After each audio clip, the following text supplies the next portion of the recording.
That's my Texas coming out of me. It's a Wednesday afternoon and time for Hawaii, the state of clean energy. And I'm your host, Mitch Ewan. Our sponsor is the Hawaii Energy Policy Forum. That's a program of the University of Hawaii's College of Social Sciences with financial support from the Hawaii Natural Energy Institute. I'm really pleased to welcome again my guest and good friend, Toby Kinkaid. Toby is an inventor, author, and now publisher of Green Hydrogen Today. Toby, welcome to our show. Thank you so much. Aloha, Commander. Good to be with you. Aloha. So the name of the episode today is Green Hydrogen Takes Hold, Clean Energy Independence for All. So Toby, let's talk about green hydrogen for all. Well, the world is in crisis. And in a crisis, there's a great opportunity. And we're really at the threshold of an industrial revolution in the 21st century. Now, in a fossil fuel world, we have lots of problems. And essentially, it's because it's a toxic fuel. And when we dig for it and scrape for it and do all of the things that we need to do to bring up this hydrogen that's stuck to a carbon, as soon as we refine it and then burn it, we're releasing all of this carbon that nature had sequestered for millions and millions of years. Well, so let's pull up the next slide. Okay, so yeah, here's kind of a sketch of, just to kind of give a general idea is that, for 300 years, we've been burning carbon. And it was convenient to burn it because if you could control the holes in the ground and have a military to make sure that you control those holes in the ground, then you can control the energy.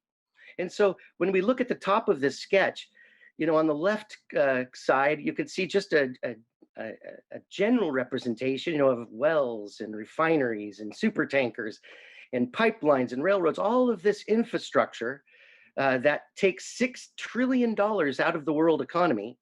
And that's going to a very few people, companies actually, compared to how many people are paying into that. And so what the big problem here is toxicity, not only the fact that some people have it and most people don't. That's already a lot of conflict. And so we've seen for 300 years this mad rush to dig up every bit of carbon we can and sell it to somebody and let them burn it. The great thing about selling carbon fuels is, of course, when you burn it and use it, guess what? You got to buy it again. So we've been running under this commodity basis for quite a while. And now it's time to pay the piper. And we cannot overload our environment. When we look at the Earth, if you shrunk the Earth down to a basketball, the film on the basketball, less than the thickness of a saran wrap, is where we live. So it's a very fragile situation. Now, if you ask the US Geological Survey, they'll tell you that, well, in the world, there's about 1,500 volcanoes. About 50 are active at any one time in any one year. Right. Well, I looked it up, tried to get an idea of how much pollution these volcanoes put out, and they estimated around 400 million tons. Quite a bit. Well, then we look up what is man-made carbon fuels. What are we doing in loading the atmosphere? We're putting out 37 billion tons. So that's something about 90 times, the amount of the natural world. So the idea that we're not influencing our world is nonsense. Of course we are. We always have. Plato used to write poems of lament when he saw his dear Attica deforested, 2,300 years ago. So whenever you get a group of humans together, we tend to eat up everything around us. Now in the ancient, it was wood, they burned everything they could. And in the Greek islands, you didn't have very much wood anyway. So of course they had to go out and through their colonies, have a great import business. We've talked about that as well. The ancient Romans had huge fleets of ships that went out to grab wood and bring it back in because that's actually fascinating, really. When you think about it, they had to go out and keep conquering people just to get their wood. Absolutely. And every other resource they could come up with. But it was the fuel. When you're smelting metals in the Bronze Age, that devoured a lot of wood. Then when you get to the Iron Age in the Roman times, now we're talking about, most of Italy was denuded of trees by the 2nd century BC. We look now and we see forests because it takes a century and they grow back. if you didn't chop them all out, and which was often done to clear land. But they had a huge energy crisis. In fact, every civilization meets an energy crisis. And so Right. for the last 300 years, we've run this modern, wonderful world with all of our innovations that, by the way, anybody from history would never believe our world. You know, you can fly through the air in tubes. What are you talking about? You can talk into little boxes in real time with another continent. You know, you get burned at the stake for that kind of talk. So Right. now here we are in the 21st century, and we have to face the music that if you want to base the world on 300 years ago, the same kind of thinking, well, that's not going to work in the 21st century because we have 7 billion plus people and they all want to live like we do in North America. Right. Well, we use 250 kilowatt hours per day per man, woman, and child. And if you do the math, it's so large that these numbers become almost meaningless. They're just huge. So if we're actually going to talk about converting our industrial need to a sustainable model, then we have to get serious and we have to realize we're talking about Mount Everest. You know, and here we are 10 years later, still sewing costumes in the valley saying, you know, we're going to have a great party, you know, when we finally get up to that top there. Well, and it's a serious moment. And, you know, here on the West Coast in Oregon, Washington, and California, we had the wildfires last summer. Right. Our climate has changed. June used to be very wet when I was a kid. Now I live in Oregon and June is a drought. And so it super dries July and August, and then we get the east winds and you have a blowtorch. So we Right. lost 1,500 square miles incinerated, many towns, faster than you can run. So Right. anyone on the West Coast, after breathing that air for 10 days, will tell you, we've got a problem. And now, in speaking of Texas earlier, you know, they're in real trouble right now because, well, for a lot of reasons, they didn't invest in winterizing their equipment.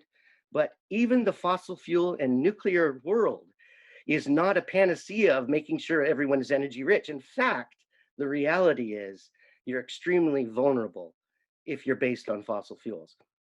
And so I know that we mentioned the theme here is green hydrogen is taking hold, and it really is taking hold. It was a wish of ours for years to try and get the institutions and the players, the stakeholders in the energy world, to take this seriously. Right. And now finally we are, like we talked about in earlier shows, 2020 was a sea change. You know, the Absolutely. world is different now. Yeah. And what we're realizing is if you have the right equipment, it changes everything. You know, for 300 years, energy is a commodity, meaning if you need it, you buy it. Need it again? Hey, buy it again. Great business model if Right. you're selling this kind of material. But Yeah. now, Right. in the 21st century, if you have the right equipment, the right kit, the right gear, then you can have a renewable green hydrogen system on all levels. And we're seeing that now as the world takes hold. We're seeing basically 6 sectors that are going to be revolutionized: the residential sector, commercial, industrial, transportation, stationary power, and feedstock. Now, Right. all of these levels, whether you're in aviation or whether you're just going to heat your home, green hydrogen is an actual solution because it does the one thing that clean energy has actually not had, and that is a battery. So hydrogen becomes, as you've advocated, is the battery. It's Right. nature's battery. And it's the most, has more specific energy density than anything else. So it's certainly potent. Now, Well, because it's lighter than air. Yeah, let's flip to the please. next slide. There you So go. this was just another sketch again, kind of trying to show that, you know, we lop off tops of mountains in West Virginia. We throw all the tailings into the streams. Then you pack it on a train and you take it all the way down to Jacksonville, Florida, where they have their big coal power plants right on the ocean so they can use the water to cool the plant, which is not good for the ocean, by the way. And also all of that smoke goes off. I almost said off island. It's going offshore. Now, Sure. anytime you put a big polluting power plant or a refinery, you tend to put it where people are not going to be too bothered unless they come right up on it. So the idea is you put your utility as far away as possible so it's dirty and no one will complain, out of sight, out of mind, Right, and then bring all that energy back and sell it to a locked-in market in your own distribution system. right. Well, all of this is going to change, and it's going to change rapidly in the next few years because it has finally taken hold, and everyone understands it has a name: green hydrogen. Right. So a lot less talking and more doing, right? That's right. That's right. And if we don't, and this is what's interesting in studying what's going on around the world, is I'm acutely aware now of the language used in the European Union, the Right, language used here in America, and the language used in the Asia Pacific players. right, They've identified green hydrogen. And maybe I'll just say just very briefly, there's three colors of hydrogen essentially. There are others if you want to fine tune it, but three we have to worry about: gray, blue, and green. Now, the world today is gray hydrogen. This is from methane, from a fossil fuel. So you're going to produce 10 times more pollution, more CO2 than the amount of hydrogen you can extract. So 1 ton of hydrogen is 10 tons of CO2. Oh, that's not very good. So that's gray. Now to go to blue, they said, okay, we're still going to do that, but hey, we're going to sequester that CO2. We're going to stick it somewhere. Maybe we could put it in cement or dissolve it in the ground, or no one has a real answer that's ubiquitous. That's going to work for the industry, and it's very expensive. And the big push to do the blue hydrogen is to so-called not strand assets and to keep our business. So that's right, basically the blue. Now, green hydrogen is special because there's no carbon involved. And if there's no carbon involved, there's no pollution. When you burn carbon in a piston engine, folks, we've been using pistons actually for 300 years too. First in right, external combustion engines and then in internal combustion engines. But, Carl Benz in 1872, patented his Motorwagen, which is basically a modern car. We're a little better at it, but it had everything there: an internal combustion engine, rack and pinion steering, brakes, the windshield, everything. It's a car, the carburetor, everything. So what we have now is in the 21st century is we really need to move beyond pistons. So it's basically if someone wanted to sell you a smartphone and you said, okay, I'll take the smartphone. They go, oh, no, no, no. What we've got here is a telegraph on a plank of wood with 2 wires. Hey, why don't you buy that instead? It worked for right, them in 1850. I mean, if it worked in 1850, why not use it now? Well, okay, right. We know that because of technology, we can do things they never dreamed. Well, now the reality is we don't have to trash the place. That everyone, everywhere, relatively all at once, if you get the right equipment, can make their own energy and without toxicity, and you can use as much as you want. Everyone could be energy rich and it won't destroy the world, which is an important point because we only have one. So So, Toby, a lot of the naysayers, there's a whole chorus of people that get up there and start talking about the round trip efficiency. And I always thought the objective was not round trip efficiency. It was to prevent carbon dioxide from polluting our environment. What do you say about these people who just continually harp on the round trip efficiency? Isn't it the cost of the hydrogen at the pump that that's the a good way to measure it? And what about this round trip efficiency thing? Is that just an excuse? it is, and I'll explain why. Efficiency is very misleading if you talk about one component in a system. You really have to look at the life cycle efficiency. And if we look at fossil fuels, it is a fraction of a fraction of a fraction of 1%. And the reason is because you have to start with sunlight.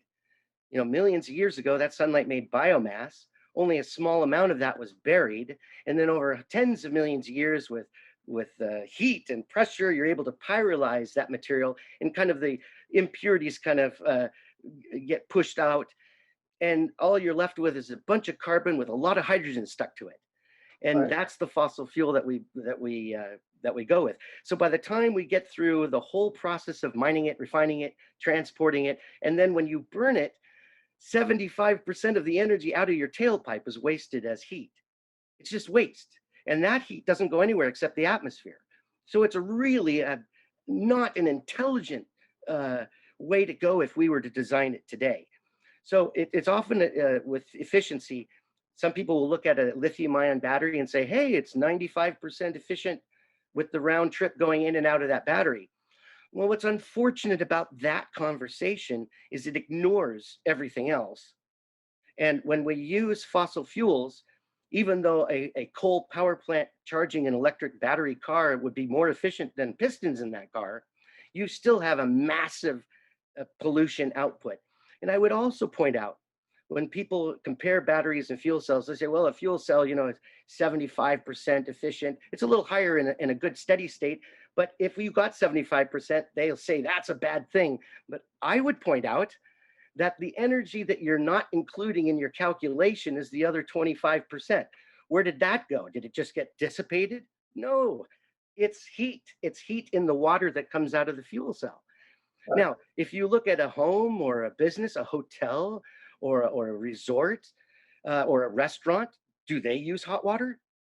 Of course they do. They use a lot of hot water. In fact, if we actually add up how much energy in Hawaii goes to heating water, it's a significant amount because we need it on demand and we want it when we want it. So Right. that amount of energy that is normally the critics will just dismiss as waste is not waste at all. If hot water comes out of my fuel cell, I can use that hot water directly. And by the way, it's potable water, so it's you could consume it. So Right. this idea of efficiency is really a loaded question when people want to say, oh, well, a battery is much more efficient than a fuel cell. No, because if you look at the way that you're charging that battery and the fuels that you use, it's incredibly inefficient from a systemic standpoint, from a system standpoint. Right. So what's happening with the fuel cells is the real virtue is that when you plug a hydrogen system into a grid, a green hydrogen system, we can take renewables off the grid to bubble the hydrogen, store safely. And by the way, a lithium ion battery may store energy for about 4 hours before it starts to discharge. So even if you had in Texas all of these little home batteries like Tesla wants to sell you, it's going to last you 4 hours and you're stuck just as well. But back to the grid is a really important player in the electrification because it's what we can share to move clean energy resources around the network. But Right. what's a problem for fossil fuels or for the battery cars is when you plug them in, it just pulls from the grid anytime you happen to plug it in. And that can be a big demand. In fact, transportation energy is about 4-5 times more energy than we use in the electrical grid. So the idea of using that grid, which was not designed for this purpose, to then suddenly, hey, that's the panacea, that's the answer, we'll just all use batteries, is just maybe one step above a lie. We don't have the materials for the batteries. We don't have 6 earths, the nickel, the cobalt, the lithium itself. They're all chemically bound. It takes a lot of energy to extract it, a lot of energy to refine it. So And there what are do you problems. do when the battery's finished, end of life? Yeah, then that's a problem too. There people are working on recycling, but it's not a major financially viable thing yet.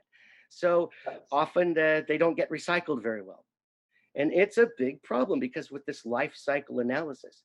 So you have kind of this little pretend war going on between the battle of the all batteries and the fuel cells, but it all depends on what you want to do. If you're talking about one car or a sports car or something like that, you can do anything. But if you want to talk about a fleet of cars, like on Oahu, you have 1 million vehicles. If you did 10%, that's 100,000 vehicles. If they happened to be charging at the same time at 7 kilowatts, that's 700 megawatts. That's half your grid. Not going to happen. So the idea of with policymakers is we're finally breaking through, thanks to the Europeans, thanks to the work you do, which are demonstrating, yes, we can take clean energy, make potent transportation fuel and other fuels. You can make electricity with it when you need it. You can run any kind of vehicle from aviation down to cars and trucks and buses and construction equipment and all the things we use. So you're kind of showing the world how this whole notion of being energy poor is nonsense. We don't have to be energy poor. There's no law of physics that says that people have to be impoverished.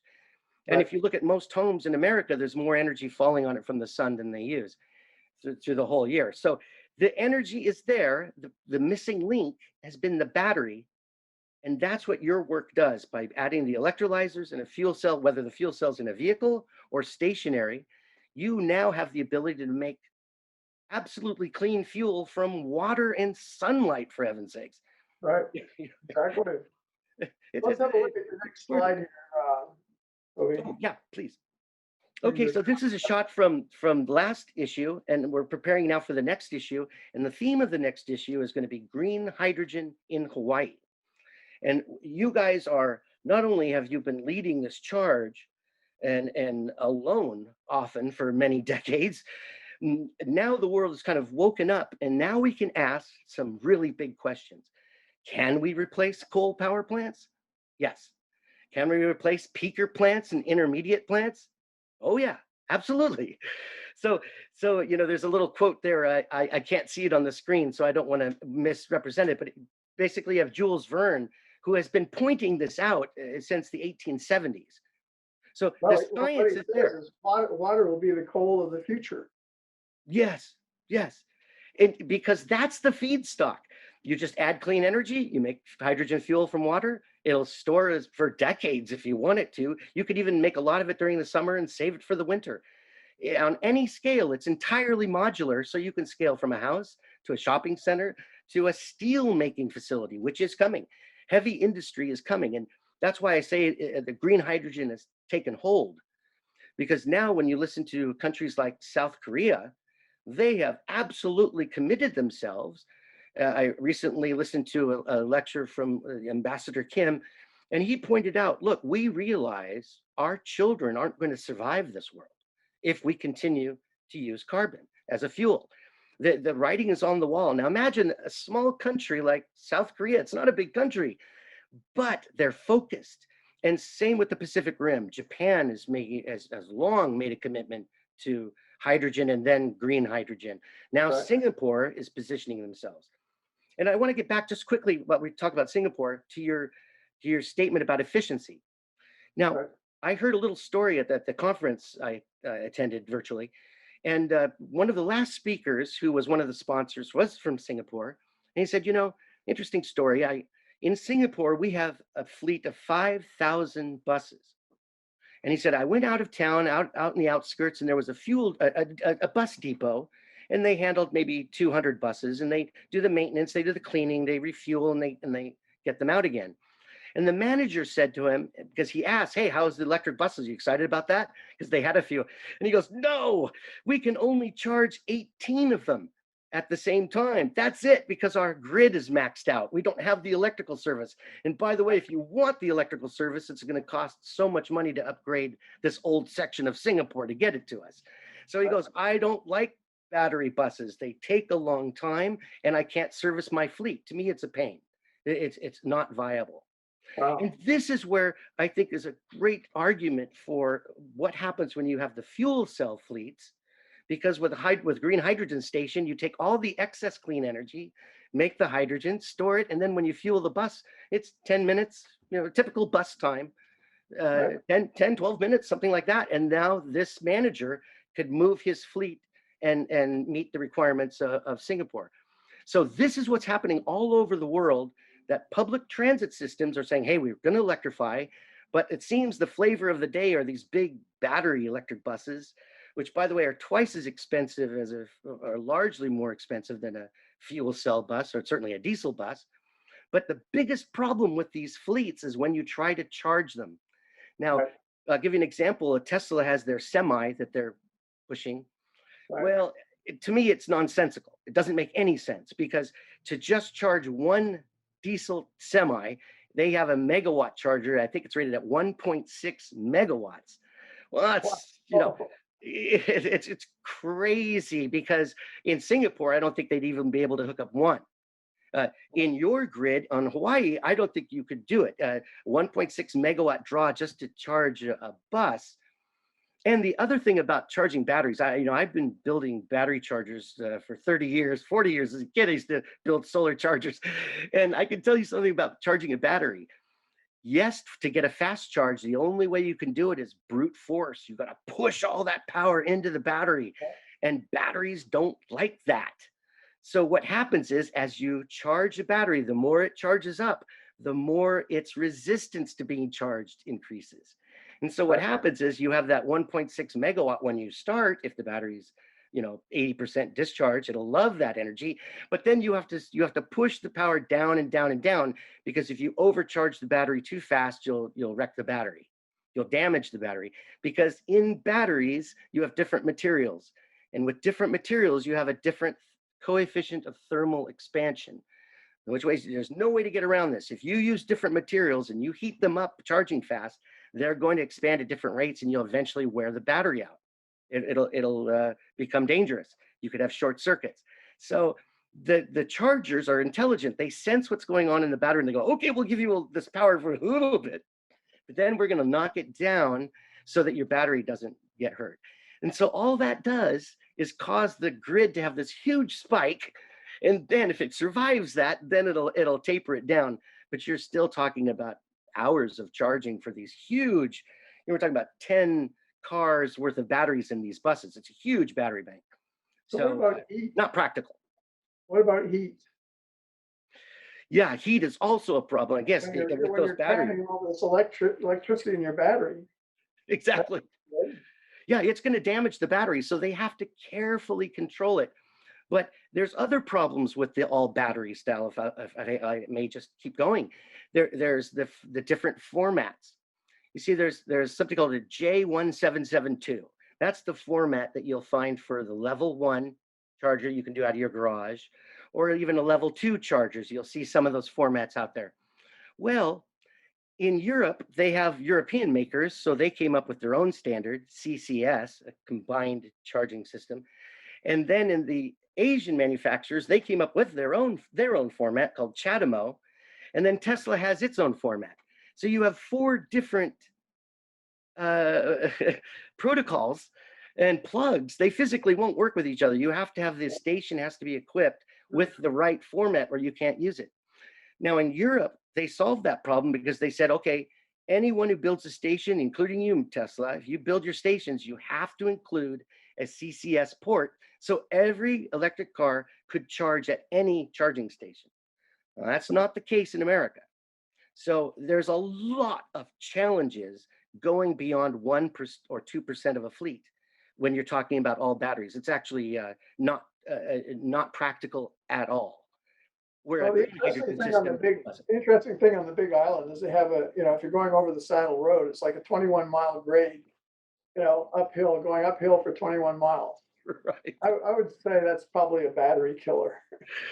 Definitely so. Yeah. Definitely so. Batteries are particular. They like it slow. They want to be charged slow, and they want to be discharged slow. They don't like anything big or spiky. They're just very mellow. But Right. humans, we want to go. Hey, charge that battery. And the only way to do it fast is to push it harder and harder and harder. And the faster you do that, the more damage you're going to create. And this becomes now a bit of an issue. So what we're seeing in the Asian Pacific players, as well as the European Union, they are embracing green hydrogen. It is in America. You hear the discussion even now in Texas with the fossil fuel advocates. They're saying, Yeah. gee, it was the windmills that caused the problem. Oh my goodness. No, it's all the meters and all the pumps that you run your fossil fuels with that you didn't winterize. That's the problem as far as your immediate concern. But the great opportunity is, and I want to make sure we have time for this, is just put quickly, is that if you work in the fossil fuel industry, don't be too concerned, because there is a job waiting for you in green hydrogen. There you go. Yeah, we're not going to strand human assets. Well, on that happy note, put up slide 10, and with your contact information. Oh, Because thank you we're so out much. of time again. I'm going to have to bring you back. Very fast. Well, if anyone would like a copy, I'd send it to you for free of the volume 1. It'd be my pleasure. Just give me an email, tobykinkaid@gmail.com, and I'll send you a copy. And I'd love to have your feedback. And then we're working on the apps. We'll have this digital magazine converted to an actual app that we can offer on the Apple Store and Android under Google Play.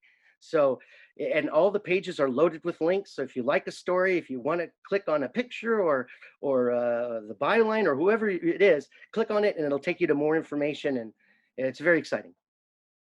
Well, Toby, once again, it's been wonderful having you on the show.